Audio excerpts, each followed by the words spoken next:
بسم الله الرحمن الرحیم. زما محترم مسلمانانو، په دې کې شک نشته چې دغه میاشت د برکتونو رحمتونو والا میاشت دی، بالخصوص د اوله عشره دا د رحمت والا میاشت دی او په دې کې نبی کریم صلی الله علیه وسلم ته کومه دعا نقل شوې ده، هغه دا دعا ده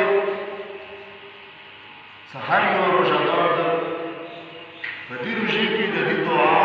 زیات اهتمام کوي چې رب اغفر وارحم وانت خیر الراحمین. رب اغفر وارحم وانت خیر الراحمین. مو دوی ورځې مسلسل د مونږ خبره وکړه چې دغه میاشتې کې د انسان د اعمالو تربیت کېږي. اوس د اعمالو تربیت په هغه کې خصوصي اعمال کوم دي چې د هغه زیات خیال ساتل پکار دي. په هغه کې دوه اعمال داسې دي چې هغه نور انسانانو سره تعلق ساتي، حقوق العباد سره تعلق ساتي، ځکه چې حقوق الله الله معاف کوي. حقوق الله الله معاف کوي، خو که د بل بنده حق ته خوړلی و، بل بنده حق در باندې و، نو تر څو پورې چې هغه بنده ته نه یې معاف کړی، دغه ګناه ته الله معاف. نو په هغه کې بنیادي شی هغه دا دی چې څومره روژهدار مسلمانان دي هغه د خپل زړونه بل مسلمان دپاره صفا کړي. کوم بغض و کینه پرته دي زړونو کې، بل مسلمان دپاره هغه بغض و کینه ختمه کړي. موږ پښتانه ډېر عبادت ګزار یو، ډېر دیندار یو، ډېر لمونځګزار یو،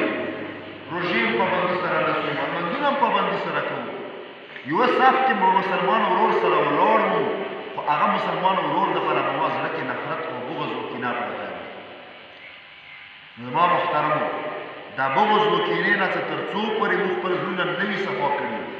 د روژې مبارکې میاشتې کوم برکتونه او رحمتونه دي هغه حصه بیا موږ ته نه میلاویږي چې کوم الله د روژهدارو نیکو خلکو دپاره مقرره کړي دي. نبي کریم صلی الله علیه وسلم درېیمه کې خپل زړه طرف ته اشاره وکړه چې التقوا ها هنا. رویه یې چا روایت کړی دی چې دې خبرې سره نبي کریم صلی الله علیه وسلم درېیمه کې زړه ته اشاره وکړه چې دا تقوا د زړه نه جوړېږي، زړه نه. څو پورې د زړه صفا نه وي، زړه کې د اخلاص نه وي، نو ته تقوادار نه شي کېدی. نو دغه شي خیال زیات ساتل پکار دی. دویم شی چې کله روژه شروع شي،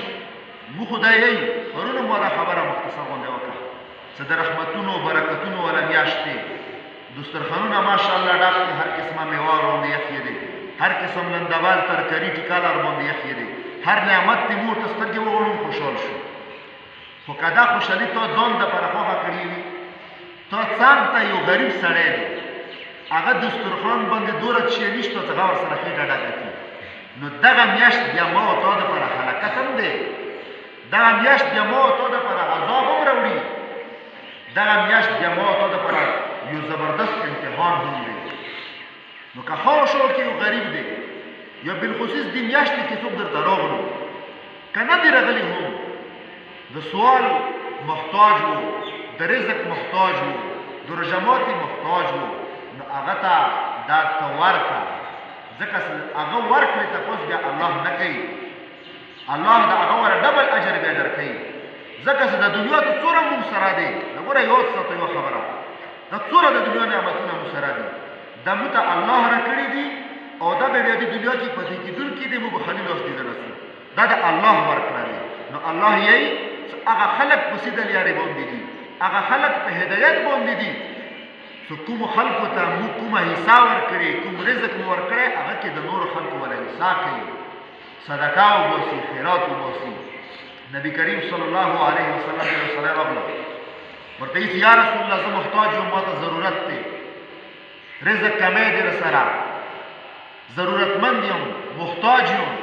نو نبی کریم صلی الله علیه وسلم ورته یې چې لاړ شه حضرت عثمان غني کور ته کور یې ورته وښیل چې کله دا غریب سړی لاړ هغه کور ته ورورسېد کورونه خو ټیټ ټیټ وو